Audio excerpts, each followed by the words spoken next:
ये 13 दोष ऐसे हैं जिसके जीवन में होंगे तो उसको कभी शांति, कभी सुख, कभी ऐश्वर्य ये टिकेगा नहीं और दुर्गति निश्चित हो जाएगी। बहुत ध्यान से सुने। एक श्लोक में 6 दोष और दूसरे श्लोक में 7 दोष। उपासक को कभी इन दोषों को अपने अंदर टिकने नहीं देना चाहिए।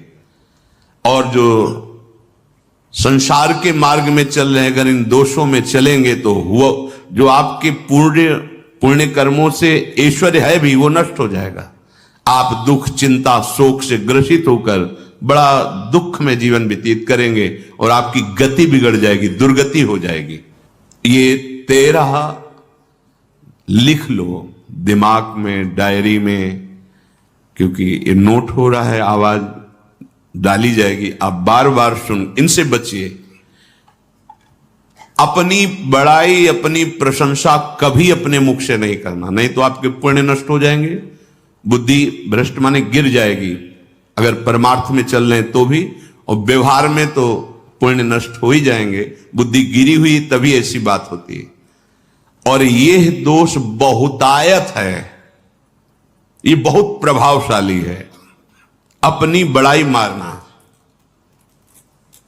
इसको देख लो, पकड़ो, सत्संग है। अपने मुख से कभी अपनी बड़ाई ना करना। अगर कोई अपने मुख से अपनी बड़ाई करता है तो उसके सुकृत नष्ट हो जाते हैं, बुद्धि भ्रष्ट माने गिर जाती, पतित हो जाती है, फिर निर्णय ठीक नहीं। अगर हमारा सारथी, हमारा ड्राइवर मूढ़ हो तो कहीं भी हमको गिरा देगा, तो वो बुद्धि भ्रष्ट मतलब गिर जाती है, निर्णय करने लायक नहीं रहती। अपनी प्रशंसा अपने मुख से करना। दूसरा, लोलुपता, ये वृत्ति नहीं होनी चाहिए। धर्म से चलेंगे, धर्म के द्वारा जो हमें प्राप्त होगा उसी से हम अपना भरण पोषण करेंगे। आपके बच्चे स्वस्थ होंगे, बुद्धिमान होंगे, परिवार में बहुत सुख और शांति होगी। भले दीपक की तरह जलो, बहुत काल तक रहेगी।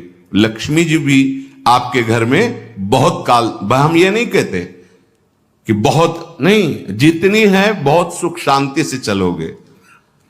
अगर लोलुपता करोगे, हिंसा, छल कपट, व्यभिचार, चोरी, ऐसे धन आ जाए, वो आएगा, लेकिन वो हाइलोजन की तरह आएगा, एकदम प्रकाश और फ्यूज, बिल्कुल अंधकार करके जाएगा। देख लेना, तुम्हारे जो सुख के हेतु हैं, तुम्हारा शरीर, तुम्हारे बच्चे, तुम्हारी पत्नी, तुम्हारा परिवार, उसको देख के तुम रात दिन जलोगे बिना आग के। ऐसे उनके आचरण होंगे, ऐसे उनके अंग होंगे, ऐसे उनके दिमाग होंगे, ऐसा उनका व्यवहार होगा। ये लोलुपता अगर उपासक में या किसी में है तो उसको नष्ट कर देती है। सावधान। तीसरा, यदि आपका अपमान होता है तो आपको उसे सहन करना होगा, उससे आपके पाप नष्ट हो जाएंगे। जो तनिक सा भी अपमान होने पर बहुत क्रोध करके दूसरे का अपकार करने लगता है, ये आपका पतन करा देगा, ये आपको फंसा देगा। हृदय जलेगा, अर्थव्यवस्था नष्ट होगी, पूरा परिवार दुखी होगा। जरा सा अपमान की संभावना में आप किसी से भी भिड़ गए, किसी से भी, वो ये प्रवृत्ति आपका पतन कर देगी। और अगर आप सह गए तो आपका सहना उसके लिए आग बन जाएगा। उमा क्षमा साप होते भारी, तुम्हें दंड देने की जरूरत नहीं, उसका एक कर्म ही उसे दंड दे देगा। आप शांत हो जाइए, आप सत्संगी हैं, आप शांत रहिए। चौथा, निरंतर क्रोध और उसका चिंतन। बैठे बैठे बस द्वेषियों का चिंतन ही हो रहा है, अंदर क्रोध का चिंतन और द्वेषियों का चिंतन ही हो रहा है। द्वेष भरी बातें, द्वेष भरे क्रियाएं, उन्हीं का चिंतन करके जलते रहना क्रोध से। उपासक को तो क्रोध करना ही नहीं चाहिए, बहुत शांत। ठीक है, अभ्यास में कभी क्रोध हो सकता है, उसको फिर समन करो, अंदर से प्रायश्चित, जैसा कि अब गलती हुई, आगे नहीं करेंगे। और व्यवहार में भी क्रोध को आप पीना सीखें। अगर बार बार आपका क्रोध प्रकट होता ही रहेगा, आपका स्वभाव बिगड़ जाएगा, आपके पुण्य नष्ट हो जाएंगे और आपका जीवन नष्ट हो जाएगा। देने वाला उतना दे देगा आपको, आनंदित रहो। पैसा खर्चा, सब पूरे जीवन का विध्वंस मचा दिया क्रोध ने। कहीं भी आप देखो, किसी से क्रोध करके देखो, फिर देखो तुम्हारा भजन चल रहा है, तुम्हारी वो आनंद वृत्ति है नहीं, जलोगे और वो जलन और गुस्सा दिलाएगी और वो बैठे बैठे जलो नहीं। ये क्रोध जो है, ये चाहे व्यवहार में हो चाहे परमार्थ में, दोनों की हानि करने वाला है। और आश्रित जनों की रक्षा ना करना। अगर कोई भाग कर आपके पास आ गया है, कोई पशु पक्षी या कोई मनुष्य, आपको चाहिए कि अब चाहे हमारे पहले प्राण जाएं, उसकी रक्षा करेंगे। सीवी जैसे तो कोई बिरले ही होते हैं, पर इतना जरूर ध्यान रहे, जैसे कोई पशु पक्षी किसी भय से आपकी सीमा के अंतर्गत आ गया है, अब उसकी रक्षा करनी है आपको। अगर आप स्वयं मार देते हैं या मरवा देते हैं, या आपके सुकृत नष्ट कर देगा, या आपकी दुर्गति का कारण बन जाएगा। और जो पाप कर्म उत्साहित होकर करते हैं, उपासक को तो बहुत सावधान रहना चाहिए, पर व्यवहार में भी जो नहीं करना चाहिए, अगर वो पाप कर्म आपके द्वारा मन में प्रेरित हो रहे हैं, संकल्प बन रहा है, क्रियाएं हो रही, दुर्गति पक्की, पुण्य नष्ट हो जाएंगे, दुख अशांति बढ़ती चली जाएगी, कभी शांति नहीं प्राप्त कर पाएंगे। ऐसा नहीं कि जो मन में आवे सो करें। पापाचरण निडर और उत्साहित होकर करना, अगर ऐसे लक्षण है, निश्चित दुर्गति होती है। ये 6, अपनी बहुत बड़ाई करने वाला अपने मुख से, लोलुपता, तनिक से अपमान में सहन ना करने वाला, निरंतर क्रोधी और आश्रित जनों की रक्षा न करने वाला, और निडर हर्षित होकर पाप कर्म करने वाला। दूसरे श्लोक में 7 है, 6 7 हो। 1, संभोग का ही चिंतन करना, संभोग में ही मन लगाना, संभोग दूसरी स्त्रियों के साथ करने की भावना रखना, जीव नष्ट हो जाता है। ठीक है, धर्मयुक्त काम भगवान ने आदेश किया है। आपका पाणी ग्रहण संस्कार हो गया है, संतानोत्पत्ति की भावना से कुछ पवित्र तिथियों का त्याग करते हुए चर्चा में हुई है। एक नियम है, एक आदेश है शास्त्र का। आप बहुत काम प्रवृत्ति वाले हैं तो प्रत्येक मास में जब माता बहनें पवित्र हो जाती मासिक धर्म से, तो जिनका पाणी ग्रहण आपने किया, जो पत्नी स्वरूप है, वो ठीक है। वहां भी बार बार के लिए व्यभिचार प्रवृत्ति के लिए शास्त्र आदेश नहीं करता, संयम पूर्वक, और उसका चिंतन नहीं करना। पाणी ग्रहण संस्कार है, घर में विराजमान है, एक संयम एक नियम के अनुसार उसका चिंतन तो फिर भ्रष्ट कर देगा। चिंतन प्रभु का करना है, चिंतन प्रभु की सेवा जो आपके कर्तव्य, इसके चिंतन से बचो। घातक है, बहुत बड़ा जहर है। अगर विषय चिंतन होने लगा तो मरोगे, जिंदा जलोगे, दुर्गति भी होगी। ये अंदर की जो आग है ना, कामाग्नि, ये इतनी बढ़ती चली जाएगी, तुम्हारे होश खराब हो जाएंगे कि मुझे क्या करना चाहिए क्या नहीं करना चाहिए। कोवा मदांधो मदना तुरोवा, अंधा हो जाएगा, नहीं दिखाई देगा अनुजा तनुजा क्या है कौन है, कुछ नहीं, भ्रष्ट बुद्धि।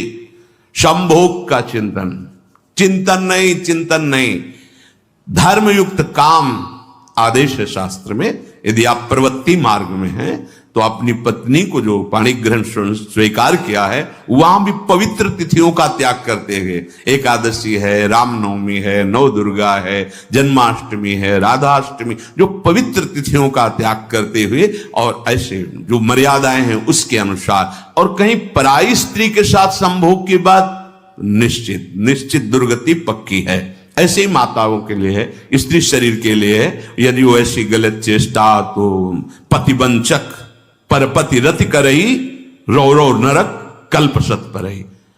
ये भोग चिंतन से बचने की चेष्टा कीजिए तो क्रिया से अपने आप बच जाएंगे। विषमता रखने वाला, सबके साथ बर्ताव ऐसा कि मैं बहुत श्रेष्ठ हूं और दूसरे सब नहीं, ऐसा व्यवहार नहीं। सब भगवत स्वरूप हैं, समान व्यवहार। जैसे आपके भोजन है तो जो आप पा रहे हो वही सबको दीजिए। बैठने की व्यवस्था, उठने की व्यवस्था, क्रम बाय क्रम, पर उसको भी नीच भाव से मत देखिए। उस कोटि का उसको प्यार दीजिए, दुलार दीजिए, सम्मान दीजिए। इतनी विषमता ना फैलाते रहे अपने जीवन में कि आप सबके निंदा के पात्र बन जाए। विषमता नहीं, सबको प्यार। हाँ ठीक है, पुत्र का अलग प्यार है, भाई का अलग प्यार है, पिता का अलग प्यार है, पर हमारा व्यवहार प्रीति युक्त होना चाहिए, विषमता भरा नहीं होना चाहिए। अगर हमारे चित्त में विषमता ही रही तो संसार है, प्रभु नहीं है। जीत विषम संसार कीर्ति जग बिस्तरे। जो विषमता पर विजय प्राप्त कर लेता है वही भगवत प्राप्ति का अधिकारी। ये विषमता बहुत बड़ी हानि है। तीसरी बात, अत्यंत मानी होना। जहां आपके प्राण कमजोर होंगे, पुण्य नष्ट होगा, आयुश्री सब नष्ट होना है, ऐसे आचरण करवाएगा गुरुजनों के साथ, महापुरुषों के साथ। ये बहुत नीच प्रवृत्ति है। अत्यंत मान प्रियता, मुझे सम्मान मिले, उत्तम प्रवृत्ति है। सबको मान देना, स्वयं अमानी रहना। चौथा, दान देने की बात कह के मुकर जाना या दान देकर पश्चाताप करना। दे दिया है, बहुत जल रहे हो, दूसरे से वार्ता कर रहे हो कि पता नहीं क्या यार बुद्धि में हो गया, हमने उसको इतना कहा था, उतना दे दिया, क्यों दे दिया, ऐसा ऐसा, मतलब अंदर चिंतन करना, क्यों दे दिया तो दिया। इसके बाद जो आपका ये जलन हो रही, पश्चाताप, सुकृत नष्ट हो रहे हैं। दान देकर पश्चाताप करना या दान देने की बात कह के मुकर जाना।